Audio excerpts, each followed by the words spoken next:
శబరిమల యాత్ర పూర్తయ్యాక ఎందుకు చాలా మంది భక్తులు గురువాయూరుకు వెళ్తారు?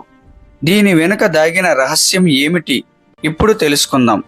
పురాణాల ప్రకారం కలియుగ దైవమైన మణికంఠుడు ద్వాపర యుగంలో జన్మించిన శ్రీకృష్ణుడు అంశం అని, శ్రీకృష్ణుని దగ్గర ఉన్న ఒక దివ్య మణిని భవిష్యత్ కోసం దాచిపెట్టాడని, ఆ తర్వాతే ఆ మణి అయ్యప్ప స్వామి మెడలో ప్రకాశించింది. అందుకే శబరిమల దర్శనం తర్వాత భక్తులు గురువాయూర్ వెళ్ళి గురువాయూరప్పన్ను దర్శించుకుంటారు. ఇది కేవలం యాత్ర కాదు, అయ్యప్ప స్వామి మరియు గురువాయూరప్పన్ మధ్య ఉన్న దివ్య బంధాన్ని గుర్తు చేసే ప్రయాణం. ఈ విషయం చాలా మందికి తెలియదు, కానీ ఒకసారి తెలుసుకుంటే యాత్రపై ఉన్న భావం మారిపోతుంది. వీడియో నచ్చితే లైక్ చేయండి, షేర్ చేయండి.